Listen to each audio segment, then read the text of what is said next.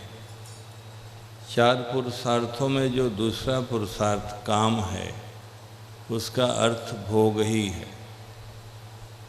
भोग का मतलब होता है कि जब हम सुख की अनुभूति करें, अनुभव करें और दुख की भी अनुभूति करें, इन्हीं दोनों को भोग कहते हैं। सुख दुखान्यतर साक्षात्कारः भोग। तो भोग भी लोग करते हैं, माता पिता भी बनते हैं, और सभी क्षेत्रों में धर्म भी हो सकता है। उसकी भी बड़ी भूमि तो यही है, लेकिन धर्म का संपादन जब हम किसी पीड़ित के लिए सहायता के रूप में कुछ करें, तो उससे भी जो शक्ति उत्पन्न होती है, उसको धर्म कहते हैं।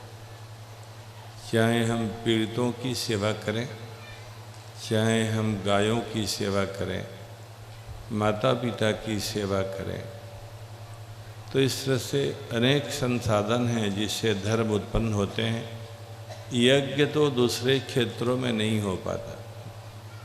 यज्ञ की भूमि केवल यह भारत भूमि है। न वहाँ भूमि है, न संसाधन है, न वेद मंत्र हैं, न ब्राह्मण हैं, और जो पुण्य नदियाँ हैं वो भी नहीं। पुण्य नदियों की भी यही भूमि है, गंगा, जमुना, सरस्वती, नर्मदा, ताप्ती इत्यादि। ऐसे ही तीर्थ भी नहीं है जिनके परिभ्रमण से, जिनकी यात्रा से संयम नियम व्रत के साथ वो पुण्य उत्पन्न होता, वो भी नहीं है। लेकिन थोड़ा बहुत धर्म हो सकता है जब हम कहीं किसी के लिए उसकी पीड़ा निवारण के लिए करते। मोक्ष भूमि सर्वश्रेष्ठ भूमि हमारी है। 2 बातें, और हमारा धर्म भी सर्वश्रेष्ठ है। इसको भी कल कहा था, लेकिन पुनः आप इसको मन में धारण करें। धर्म माने सनातन धर्म। दूसरे जो धर्म हैं वो धर्माभास हैं, धर्म के जैसे लगते हैं लेकिन धर्म नहीं है। जैसे मरीचिका जो जहाँ मरुभूमि है, वहाँ भी बालू का जो स्वरूप है वो भी नदी के जैसे लगता है कि कोई नदी प्रवाहित हो रही है, कोई सरोवर है वहाँ, लेकिन वो बालू ही होती है, वहाँ रेत ही होती है, कोई तालाब नहीं होता। तो भगवान की दया से यह जो भूमि है, ये धर्म, सनातन धर्म ही धर्म है। बाकी तो ढेर सारे लोग आपको दाढ़ी बढ़ाए हों, लाल कपड़ा पहने हों, मालाओं का काफ़ी बड़ा समूह गले में और ललाट पर सुंदर तिलक भी विराजमान हो, तो लगता है ये भी साधु होंगे, लेकिन साधु का उससे कोई मतलब नहीं। साधु के रूप में वो लगते हैं, साधु के जैसा अनुभूति हो रही है, इसी को आभास बोलते हैं। साधुवत प्रतीयते होते हैं, आभासते होते हैं, है नहीं। कोई लगे कि ये गऊ है, जैसे गऊ, जर्सी गऊ भी गाय लग रही है, लेकिन वो जो गिर गऊ है वो गऊ है, जो देसी गऊएँ हैं वो गऊ हैं। तो अभिप्राय कि धर्म भी केवल सनातन धर्म है। सनातन धर्म के अतिरिक्त जितने भी इस संसार में यहाँ हो या बाहर हो, कोई भी लग रहा है कि धर्म है तो लग ही रहा है, धर्म नहीं। तो आपको ये 3 वैशिष्ट्य, एक तो ये भूमि हमारी सर्वश्रेष्ठ भूमि, सनातन धर्म ही धर्म है कि जिसका वेद मूल है, जिसकी स्मृतियाँ मूल हैं, पुराण हैं, इतिहास हैं। ये 4 सनातन धर्म के मूलक ग्रंथ हैं, वेद, इतिहास, स्मृति, पुराण और इतिहास। कोई आधार ही नहीं है जैन धर्म का, बौद्ध धर्म का, मुसलमानों का, यहूदियों का, ईसाइयों का, और तथाकथित जो यहाँ तमाम घास, बरसाती घास के जैसे। तो हमारा सौभाग्य है, उसी सौभाग्य में आज एक ये बहुत बड़ा आपको लीला, बहुत बड़ा लाभ, बहुत बड़ी खुशहाली प्राप्त हुई कि आज भगवान के प्राकट्य की कथा सुनने को मिली, भगवान प्रकट हुए। एक बार छोटी आयु में मैंने भागवत सप्ताह सुना था डोंगरी जी का, जब मैं बहुत छोटी आयु में था। काशी के लोग कथा वगैरह नहीं सुनते, बड़े ही विचित्र लोग हैं। मेरा मन था कि कथा उसकी सुनूंगा जिसका जीवन सही तरह से कथाकार का हो। उस समय मैं शास्त्री में पढ़ता था। लोगों ने कहा डोंगरे जी का बड़ा ही पवित्र जीवन है, उनको जो कहते हैं उसका ज्ञान भी है, उसके लिए उनके मन में परिपूर्ण भाव भी है और उस तरह का उनका जीवन भी है। तो इसलिए बहुत दिनों से सुनते सुनते जब मन बना कि उनकी कथा है तो सुनते। 8 घंटे कथा होती थी, 4 घंटे सुबह में और 4 घंटे संध्या को। तो जब मैं कथा के लिए निकला तो रास्ते में जितने लोग मिले, वो जो बड़े लोग थे, उन्होंने कहा कहाँ जा रहे हैं? मैंने कथा सुनने जा रहे हैं। उन लोगों ने कहा कथा? आप क्या कथा सुनेंगे? आप तो अपने ही विद्वान हैं, आप कथा सुनेंगे? मैंने कहा ये तो बहुत फंस गए। वहाँ जब गया तो एक गुजराती विद्वान थे जो न्याय दर्शन के स्वयं द्विवेदी, वो भी विश्वविद्यालय में। उन्होंने कहा कि राम नरेश जी आप कैसे यहाँ आ गए? हमने कहा आप कैसे आ गए? बोले मैं तो आ गया, यहाँ तो कोई पढ़ा लिखा ही आदमी नहीं है। अच्छा हुआ कि अब हम 2 हो गए, तो आप रहेंगे ना? तो मैंने कहा रहूँगा। तो उन्होंने भी कहा कि कैसे आ गए? एक काशी की, वहीं मैंने डोंगरे जी को सुना था। मौके से उस दिन भगवान कृष्ण का जन्मदिन होने वाला था, जन्म उत्सव मनाया जाने वाला था। जब वो माइक पर पहली बार आए, उन्होंने कहा आज मेरे जीवन का सबसे महत्वपूर्ण क्षण आ गया कि आज मेरे भगवान का प्राकट्य होने वाला है और उनकी खुशहाली हम मनाएंगे, बाहर से भीतर से, रोम रोम से, श्वास श्वास से। ये बात मेरे कानों में गूंजती रहती है। आज हमारे ठाकुर जी का, आज हमारे प्राणाधार का, आज हमारे प्राण वल्लभ का, आज हमारे जीवनाधार का, आज हमारे सर्वस्व का, जिनके लिए हमें ये जीवन मिला है, उनका आज जन्म प्राकट्य महोत्सव प्राकट्य होने वाला है। उन्हीं के शब्दों में आपको मैं कह रहा हूँ। इसे मुझे सुबह में कहना था, लेकिन देखा कि बड़ी लंबी लाइन है अभिनंदनीय लोगों की और अभिनंदन के उत्सव की, तो मैंने धीरे से अपनी यात्रा कर लिया। उसी को कहने के लिए आपको आया हूँ।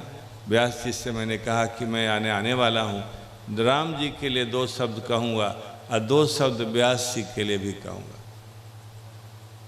केशु भाई और उनके परिवार और परिवार के और सभी लोगों के लिए तो कह दिया था, वो तो कह दिया, अब कहने की जरूरत नहीं है। आज हमारे राम जी का प्राकट्य का महोत्सव मनाया गया, जितना हो सकता था हमारे राम जी का। जैसे पतिव्रता बोलती है मेरे पतिदेव भगवान है, ये मेरे पिताजी हैं।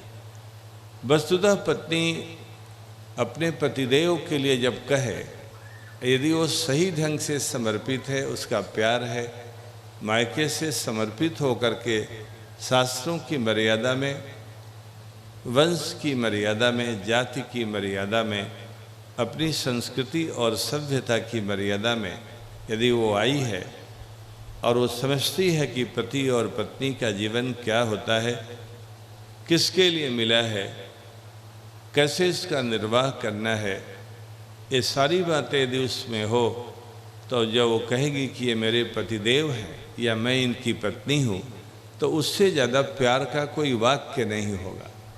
बहुत महत्वपूर्ण वाक्य होगा आज हमारे राम जी का, क्योंकि हम लोग राम जी के लिए ही जीवन जीते हैं।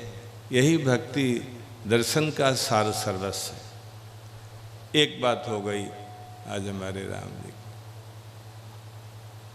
हमारे राम जी, आपको ध्यान होना चाहिए, अवतारों में राम जी 24 अवतारों में 2 अवतारों की बात बहुत कही जाती है। एक तो भगवान कृष्ण की और एक राम जी की।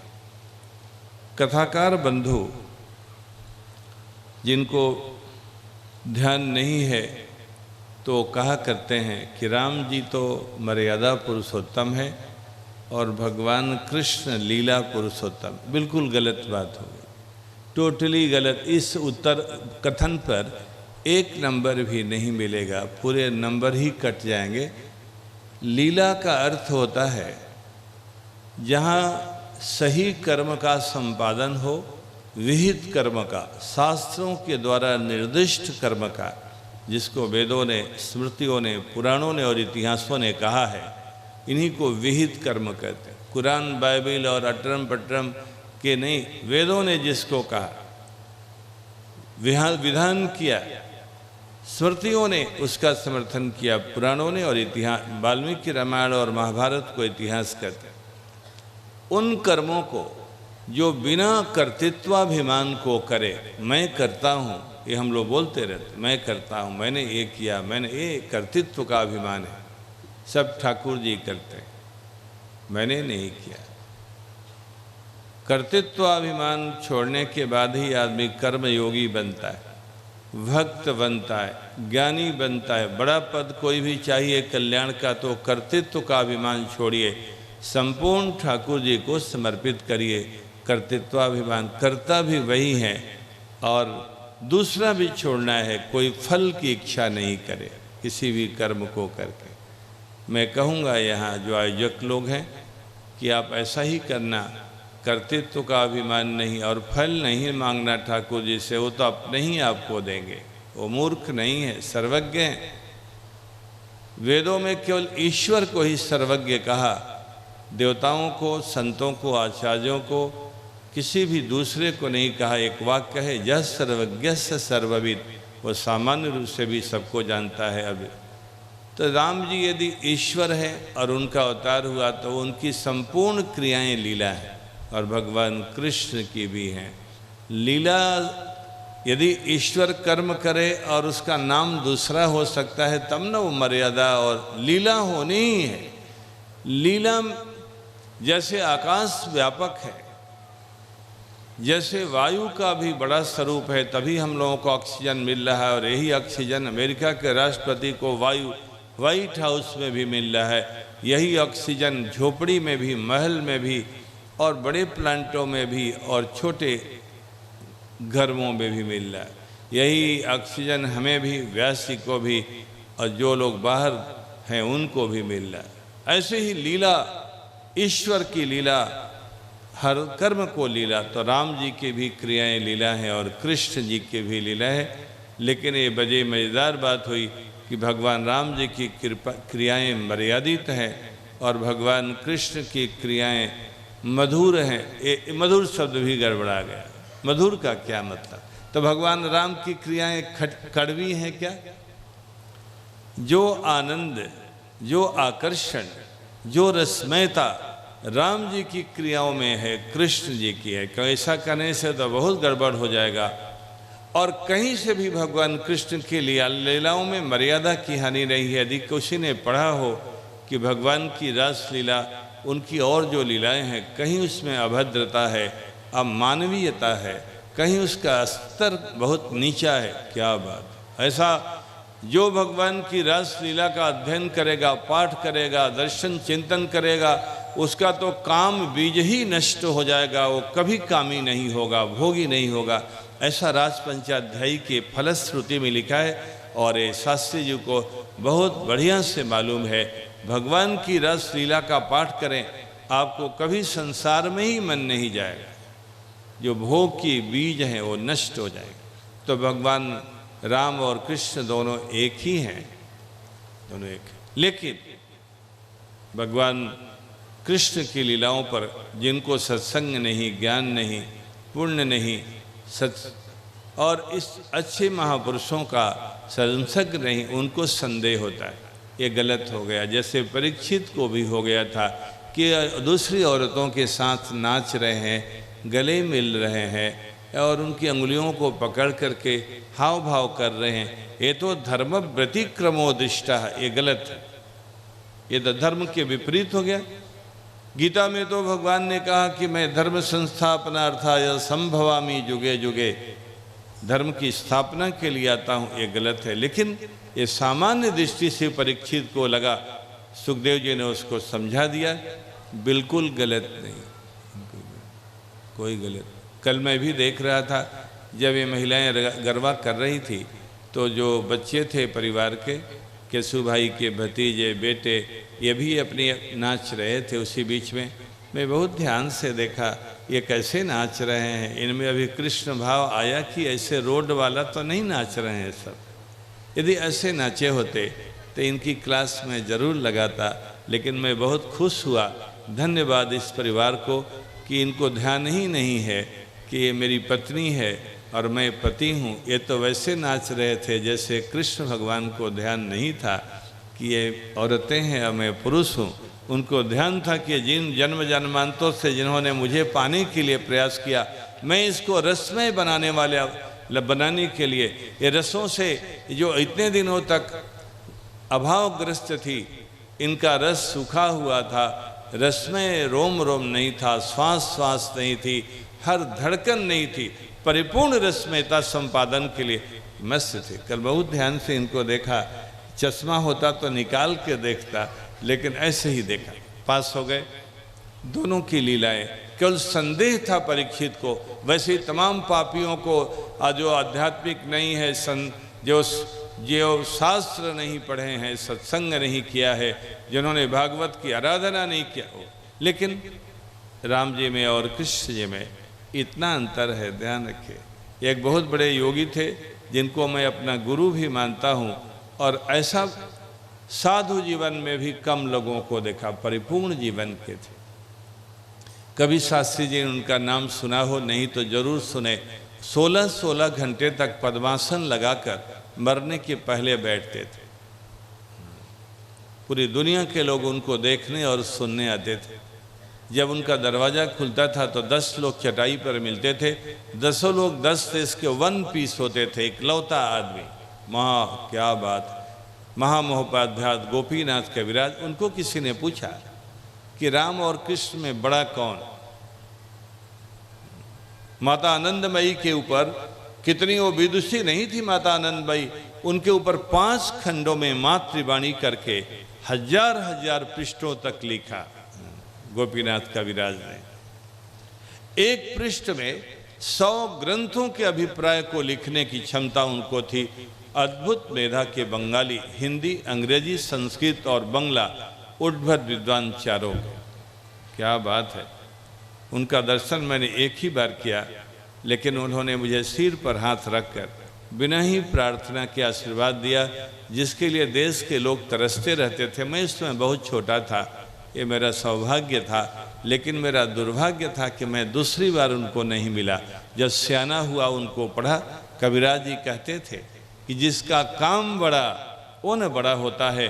भगवान कृष्ण की तो पूरी लीला का काल 125 साल है, और राम जी की पूरी लीला का काल 33,000 वर्षों तक है। इतने दिनों तक धराधाम को अपने धर्म और अध्यात्म और तमाम लीलाओं से उन्होंने दिव्य जीवन दिया। वाल्मीकि रामायण जो आदि रामायण है, आदि रामायण, उसके पहले कोई संस्कृत में, कोई दुनिया की किसी भाषा में संस्कृत को छोड़कर कोई ग्रंथ नहीं था, इसीलिए उसको आदि महाकाव्य कहते हैं। वाल्मीकि रामायण में लिखा है 10 वर्ष सहस्राणि 10 वर्ष शतानि च रामो राज्यमुपासित्वा ब्रह्मलोकम प्रयासति। 10 वर्ष सहस्राणि माने 10,000, 10 वर्ष शतानि माने 1,000, 11,000 वर्षों तक राम जी ने इस धराधाम को पावन किया। भगवान कृष्ण ने 125 साल। संस्कृत के विद्वानों ने जो अपना व्याकरण है, जो दुनिया का सर्वश्रेष्ठ व्याकरण है, उसके माध्यम से व्याख्यान किया कि इस श्लोक का जो 11,000 वर्ष निकलता है, व्याकरण की ये जो एक विशिष्ट विधि के अनुसार इसका अर्थ 33,000 वर्ष भी है। तो कहाँ बतलाइए, 11,000 भी मानिए और कहाँ 125 वर्ष। 11,000 वर्षों तक राम जी ने अपने मर्यादित और अत्यंत रसमय, अत्यंत जीवन को ऊंचाई पर ले जाने वाली लीलाओं के द्वारा धराधाम को पावन किया। बड़ा काम है, 125 वर्ष। और दूसरी बात कि भगवान का जन्म आपको पता होना चाहिए। भगवान का जन्म 9वीं को हुआ था, 9वीं को। यदि आपको ध्यान होगा तो 1 से 9 तक ही संख्या एक एक की है, बाद में 2 हो जाती है, 1 और 0, 1 और 1, 1 1 2। यदि एक संख्या सबसे बड़ी है तो नौवीं है, अष्टमी नहीं। राम जी नौवीं को आए और भगवान कृष्ण अष्टमी को आए। राम जी दिन में आए, दिन वाला ये बोले रात्रि वाला आदमी है, दिन वाला है।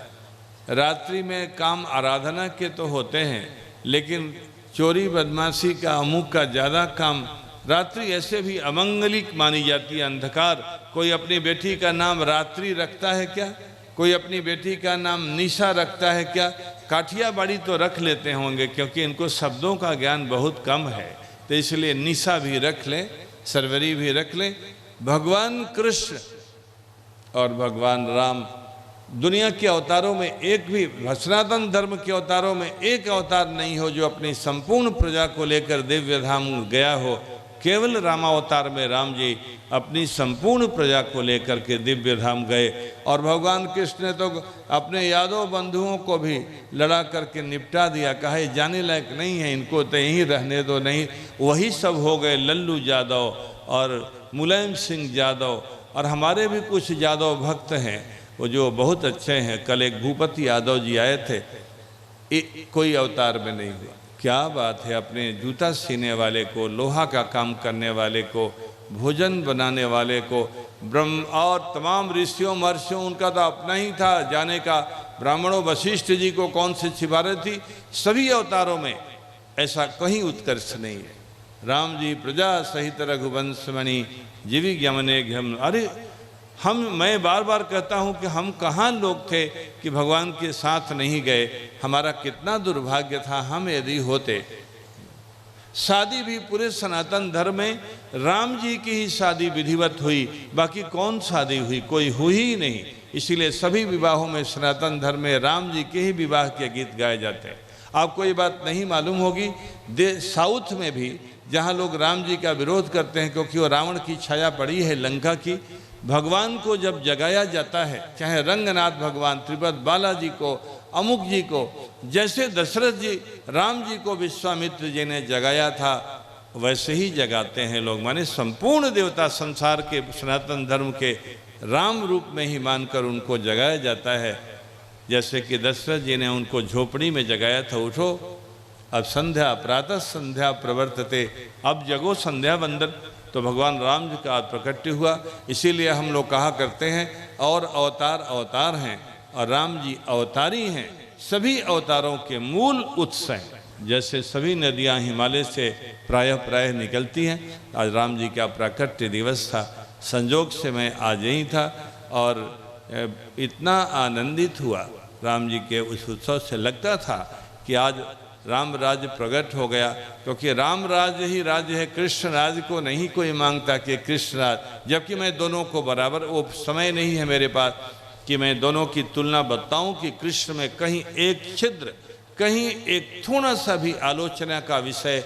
मैंने रास पंचाध्यायी का बड़ा विशद अध्ययन किया है शास्त्रों में, कहीं से भी अंगुली उठाने की बात नहीं है कृष्ण लीला में।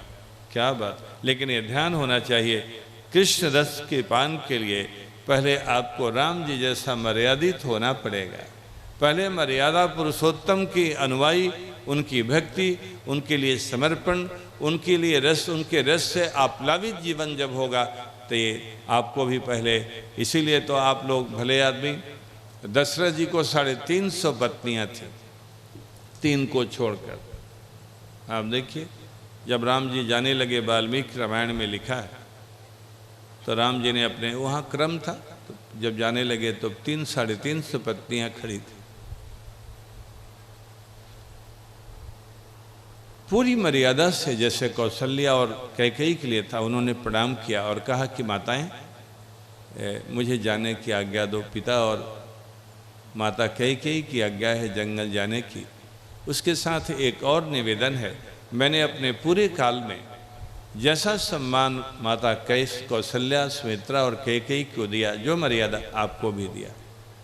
कहीं इतना, कहीं कोई छल कपट वैषम्य नहीं किया। यदि कहीं भी कोई त्रुटि हुई हो तो मैं क्षमा चाहता हूँ, कभी ऐसी गलती नहीं करूँगा। मेरा एक सूत्री कार्यक्रम है जिसको मेरे पिताश्री लाए पत्नी बनाकर, जिन्होंने उनको सुख दिया, वो मेरी माँ हैं। आप कौशल्या, कैकेयी और सुमित्रा से कहीं भी कम नहीं है। आपके चरणों में कोटिशः नमन। क्या बात, ये राम ही ऐसे हो सकते हैं, और कौन होगा भले आदमी ऐसा राम। तो राम जी ने एक पत्नी व्रत धारण किया, वो बहुत सही बात थी। इसीलिए अमेरिका में भी दूसरी पत्नी को नहीं चलने दिया लोग। जब बिल क्लिंटन लेविंस्की की उंगली पकड़ लिए तो अमेरिका के गोमांस खाने वालों ने कहा ये राष्ट्रपति नहीं होगा, एक लेविंस्की नहीं, हिलेरी ही पत्नी रहेगी, लेविंस्की नहीं रहेगी। ये राम जी की मर्यादा अमेरिका में भी चल रही है, आगे भी चलेगी। मैं राम जी के जैसा आपका जीवन बने। और अब एक राम कथा सुनाने के लिए प्रेरित किया है राम जी ने व्यास जी को, और वो कथा सूरत में होगी। और केशव भाई अभी से वो गोपाल दास जी बहुत ही उदार हैं। ये तो कहने लगे कि वो माली पालड़िया परिवार के द्वारा ही होगी। मैंने कहा ये कहाँ से भले आदमी, वहाँ जगत गुरु रामानंदाचार्य आध्यात्मिक मंडल की ओर से होगी। मारेंगे क्या, अभी तो 6 महीना ये परिवार इसी में पसीना पोंछता रहेगा। प्यार का पसीना, निष्ठा का पसीना और तमाम तरह का थकावट का पसीना। ये नहीं, कथा होगी राम कथा। व्यास गद्दी को सुशोभित करेंगे व्यासी, इनको ही राम जी ने प्रेरित किया। मंडल की बैनर पर होगी, संयोजक केशव भाई और उनके सहयोगी जो हैं वो सब लोग होंगे। कथा लेकिन परिवार मंडल की होगी। और मैंने कहा कि यदि ऐसा होता है तो मैं मुहर लगा रहा हूँ कि हाँ होनी चाहिए, और मैं भी रहूँगा कथा में और आपकी कथा भी सुनूंगा। 2 शब्द जब कभी मन होगा तो बोल भी दूंगा। आग्रह कर रहा हूँ आपसे कि राम भाव से जुड़ने का प्रयास करिए, तभी कृष्ण कथा सुनने के आप लायक बनेंगे और आपके जीवन में वो रस आएगा जो गोपियों को आया, जो उस काल के सभी लोगों को। व्यास जी के लिए मुझे 2 शब्द कह करके गाड़ी में सामान रखा जा चुका है। मैंने कहा था 3:30 बजे आऊँगा, 4 बजे चला जाऊँगा, लेकिन व्यास जी भी आज देर से आए और मुझे तो केशव भाई ने 3 बजे छोड़ा ही। 3 बजे तक पंचायत करते रहे। तो इसके बाद दरवाज़ा जब बंद कर लिया तो जहाँ मैं ठहरा हूँ उस परिवार के लोगों को लेके आ गए। जबकि मैं ये तो नहीं बोलूँगा कि नाइटी में चला गया था, लेकिन कपड़ा कम कर चुका था। नाइटी तो क्या, हम तो हमेशा ही नाइटी में रहते हैं। यहाँ बांध खोलने से ये पूरा कपड़ा मेरा नीचे गिर जाएगा। तो यही तो नाइटी है, जहाँ बंधन कम हो, जहाँ प्रमुख हो। मेरा ये कपड़ा ऐसा है कि इसकी तकिया भी बना लेता हूँ, इसको ओढ़ भी लेता हूँ। कोई कुछ दे 2 किलो तो बांध भी सकता हूँ, और किसी को पीटना है तो हाथ बांध करके पिटाई भी कर सकता हूँ। इसके बड़े ही करामात हैं। तो ये कपड़ा मैं करके छोटा पहन चुका था, छोटा। तभी 3 बजे मैं फुर्सत में आया, आँख बंद हो गई। अब मुझे अहमदाबाद जाना है, वहाँ भी ढेर सारी पंचायत करनी है, फिर सुबह की फ्लाइट से काशी पहुँचना है। व्यास जी को मैं कहना चाह रहा हूँ, ये भगवान की कृपा से, राम और कृष्ण सनातन धर्म के पुण्य से, हम सभी लोगों के सनातनियों के पुण्य से इनका जो स्वरूप प्रकट हुआ है, मैं सुनकर एकाध बार और भी सुना होगा का अपने मंचों पर, जहाँ चतुर्मास वगैरह में सुना था। लेकिन ये जो इधर परिष्कार हुआ इनके वाणी का, इनके गांभीर्य का, रसवर्षी स्वरूप का, क्या बात है। इनका नैष्ठिक जो स्वरूप है उसका मैं बहुत प्रभावित हुआ सुनकर। पहले कल कमरे से सुना था, इन्होंने अपना अधिकार समझ करके कहा कि आइए ना मेरी कथा में थोड़ी देर बैठिए ना। वैसे मुझे कहता नहीं, डर के मारे कोई आपको ध्यान होना चाहिए, लेकिन जब इन्होंने कहा तो मैंने कहा ये इनका प्यार बोल रहा है कि मालूम है कि महाराज कहूँगा तो ज़रूर सुनेंगे, और मैं नहीं सुनूंगा तो क्या बात है, मेरा तो नाम कट जाएगा। जैसा मेरा पद है, जो जिम्मेदारी है, मैं सुनूंगा ही सुनूंगा। तो मैं आया सुना। मैं कहा करता हूँ कि कथाकारों में 1% लोग नहीं हैं जिनको जो कह रहे हैं उसका तात्विक ज्ञान है। 1% नहीं है जिनको शास्त्र की छाया भी लग रही है। लेकिन सुन करके ऐसा लगा कि ये जो कह रहे हैं इसका तलस्पर्शी अनुभव जो शास्त्रीय अनुभव है कि इसकी मर्यादा क्या है। ज्ञान की 4 अवस्थाएं होती हैं। एक बार ज्ञान जो होता है उसको परोक्ष ज्ञान, जो पहला ज्ञान है, तमाम लोगों को मालूम है कि जल्दी उठना चाहिए, early to bed and early to rise, प्रातःकाल उठना चाहिए, घूमना चाहिए, जल्दी सोना चाहिए। ये सबको ढेर सारे लोगों को पता है कि सत्य बोलना चाहिए, लेकिन झूठ ही बोलते। सत्यम बदा का बहुत सारे लोगों को ज्ञान, बहुत सारे लोगों को ज्ञान है माता पिता की सेवा करनी चाहिए, लेकिन नहीं कर रहे हैं क्योंकि दूसरा वाला ज्ञान नहीं हुआ। इसको अपरोक्ष ज्ञान, फिर वो ज्ञान चरित्र में उतरता है। फिर आदमी बोलता है शास्त्रीय। कल एक यहाँ रामायण सुनने आते हैं भगत, यहाँ काठियाबाड़ी है, पगड़ी और बाने। आज उन्होंने मुझसे कुछ पूछा था, कल तो मैंने कहा कल तो नहीं आज बतलाता। पहली बार किसी ने पूछा, इस गांव को जब याद करूंगा चित्तल को, तो उनको भी याद करूंगा कि यह प्रश्न उन्होंने मुझसे पूछा था जो कभी किसी ने नहीं पूछा। 50 वर्ष हो गए मुझे घर छोड़े। क्या बात है, चित्तल में ही वो आदमी पूछा। समय नहीं है तो आपको बतलाता। तो व्यास जी जो कह रहे थे, वाणी का जो आकर्षण, उसका गंभीर, अभिव्यक्ति की जो विशिष्टता, और क्या बात है श्लोकों का जो शुद्ध उच्चारण, और उसके अभिप्राय को भी संक्षिप्त रूप से बहुत समझ करके कह रहे थे। मैं इस बात को बहुत स्वाभाविक पक्षपात रहित, और मैं उसी का पंडित हूँ, भले आदमी, मैं उस गुरु का पंडित हूँ जिनकी बेटी से स्वामीनारायण संप्रदाय के मूल गादीपति की शादी हुई। और मेरी पत्नी, उनकी पत्नी मेरे गुरुजी की बेटी है। मुझे कई बार उनके घर में मिलती थी, अभी कभी मिलना नहीं हुआ। वो बोलती रहती है। मैं जानती तो हूँ महाराज को। छुटियाई में मेरे पिताजी से पढ़ने आते थे, लंबे लंबे थे, ऐसे थे। और मैंने कहा पूरा पोल पट्टा नहीं खोल दे हो। तो भगवान की दया से जिस तरह से कह रहे थे, मैं बड़ा हैरान था।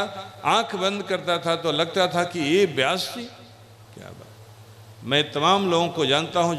एक बार मैंने मुरारी बापू की कथा का उद्घाटन किया था भीलवाड़ा में, जो 109 साल के महात्मा थे। एक बार पैर पर पैर रख के बैठते थे तो 4 घंटा बैठे रहे। उनकी प्रतिज्ञा थे कि आचार्य जी आएंगे तभी काज कम होगा। उद्घाटन किया, 4 दिनों तक रहा। मैं एक ही उद्घाटन के लिए गया था।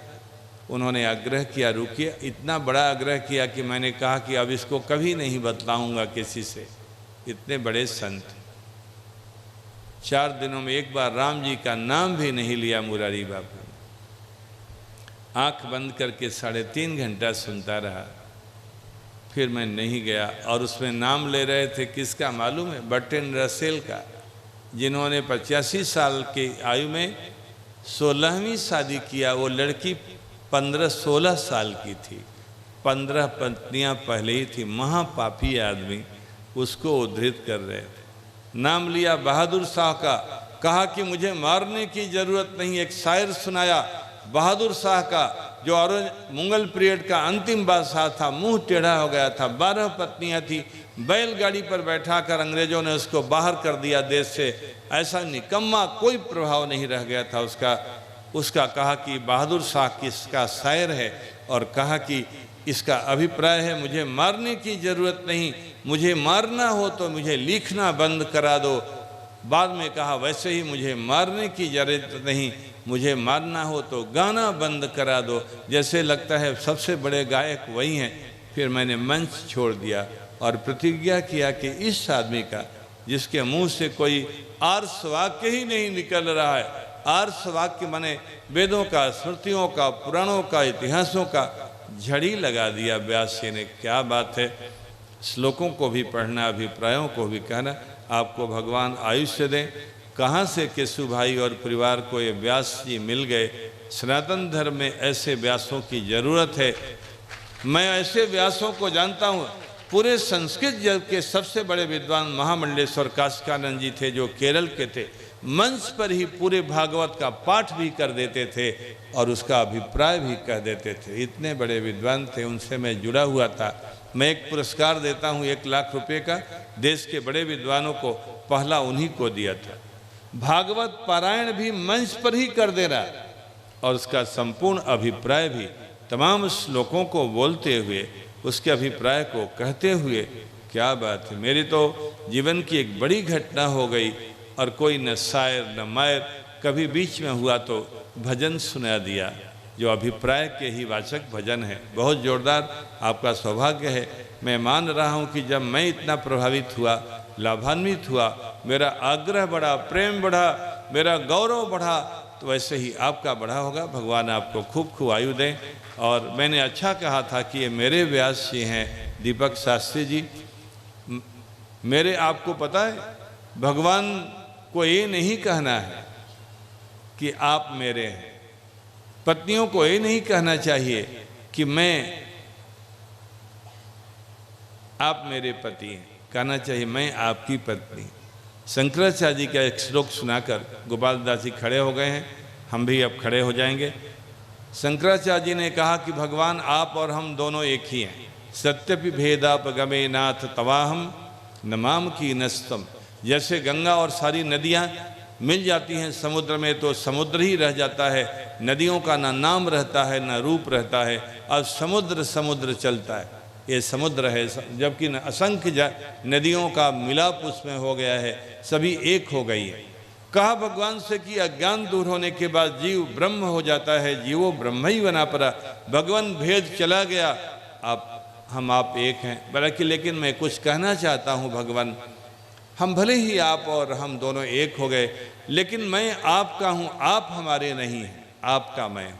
तवास्मी, तो माने तुम्हारा मैं हूँ, आप मेरे नहीं हैं। नौकर मालिक को कहे मालिक मैं आपका नौकर हूँ, लेकिन ये कहे कि मेरा मालिक है, वो सबसे गंदी गाली है।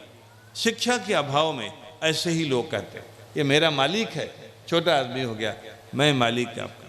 पत्नी को कभी नहीं कहना चाहिए कि मेरा पति है, कहना चाहिए मैं इनकी पत्नी हूँ, धर्म पत्नी, मैं इनकी परिचारिका हूँ, मैं इनकी सेविका हूँ। कल मैं गया था राम मंदिर में, तो राम मंदिर के जो पुजारी जी हैं या जो वहाँ के आचार्य महंत हैं, उन्होंने कहा ये ठाकुर जी की भंडार बनाती हैं, ये ठाकुर जी का पाक सेवा करती हैं। मुझे बहुत अच्छा लगा। आप सभी लोगों को ये ध्यान में रहना चाहिए।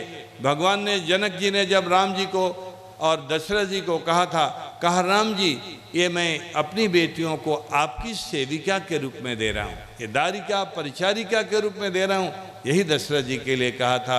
भगवान की दया से मैंने इनको कहा था कि ये मेरे व्यास जी हैं,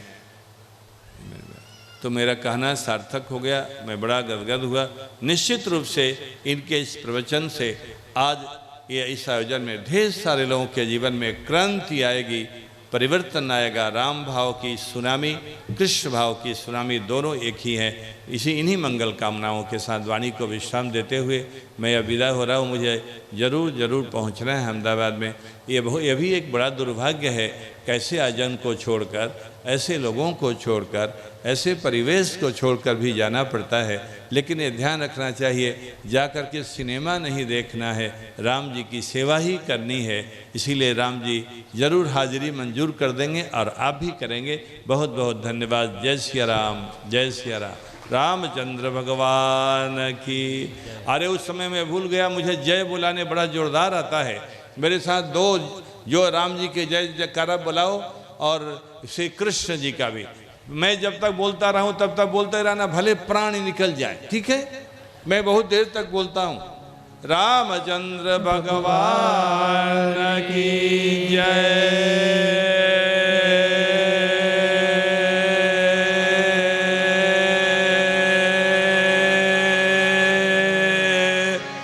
केशु भाई ने तो इसमें 5 बार श्वास ले लिया, फिर 2 बार और। रामचंद्र भगवान की जय।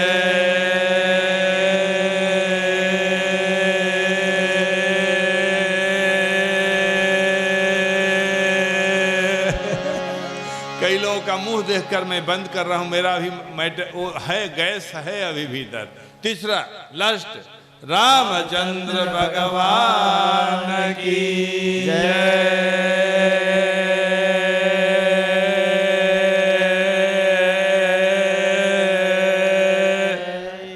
देखिए हम लोग भगवान को क्या दे सकते हैं, जिनका संपूर्ण संसार है।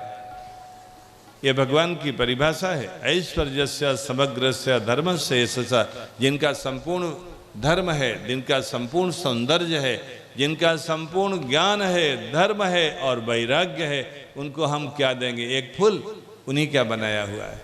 आपका फूल जो बनाई हो ये तो थोड़ी देर में मिट जाएगा। सौराष्ट्र में तो धूली इतनी उड़ती है, अब तो पूरे दिल्ली में उड़ रही है, पंजाब में। आइए, राधा कृष्ण भगवान की जय।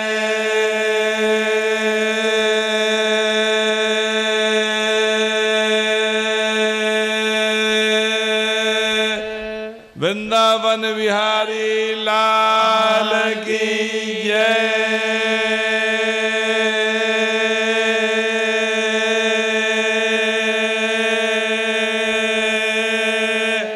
एक बार वंश, एक बार और, एकदम पूरा जोड़ लगा देना। जब भगवान राम जी विदा हो रहे थे लंका से, तो इतना विभीषण ने दिया उनको आभूषण आदि। क्या बात है, बंदरों को कहाँ, वो सब बेचारों को पता नहीं। तो बांदरों ने सोचा कि राम जी तो कुछ ले ही नहीं जा रहे हैं, क्योंकि वो तो वनवासी परिव्राजक हैं। तो उन्होंने कहा अब इनको गिफ्ट क्या दिया जाए। तो उन्होंने कहा सबसे बड़ा गिफ्ट है कि हम जयकारा मनाते हैं राम जी का। तुलसीदास जी ने लिखा, चलत विमान कोलाहल होई, जय रघुवीर कहे सब कोई। जय से बढ़कर कोई भी गिफ्ट भगवान के लिए नहीं है। जय जयकार एक बार भगवान के। राधा कृष्ण भगवान की जय।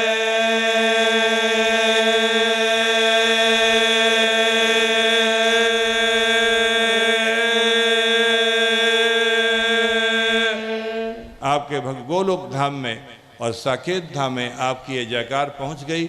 आप ये अनुभव करें कि हमारा जीवन धन्य हो गया। रोटी के लिए न जाने कितनों के लिए कहना पड़ता है बाबू, भैया, सर। आज हम लोगों ने उसके लिए कहा जो हमेशा का सर है, हमेशा का बाबू है। जय सिया राम, जय सिया राम। बहुत बहुत बहुत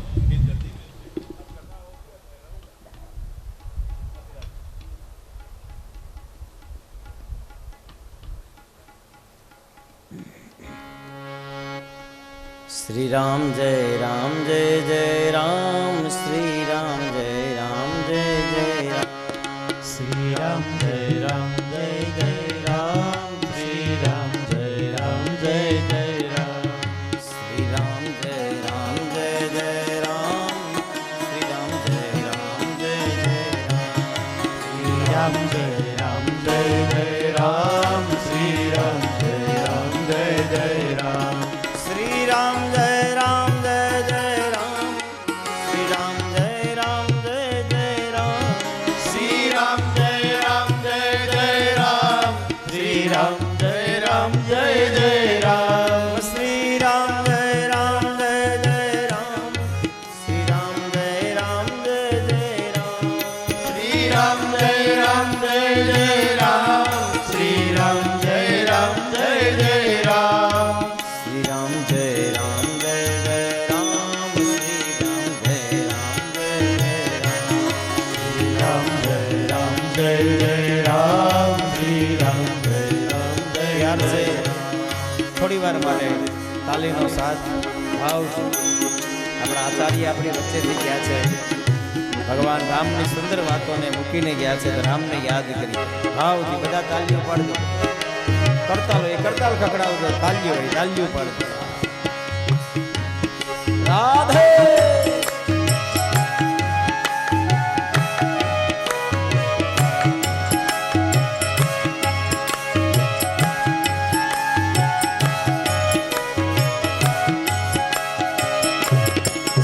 राम जय राम, जय जय राम।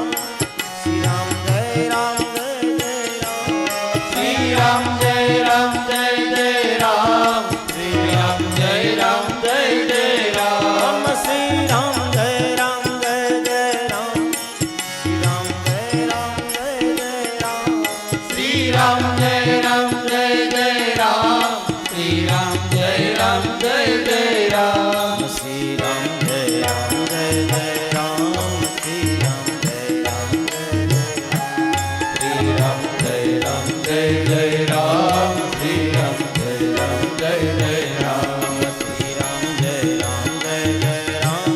श्री राम जय राम, जय जय राम। श्री राम जय राम, जय जय राम। श्री राम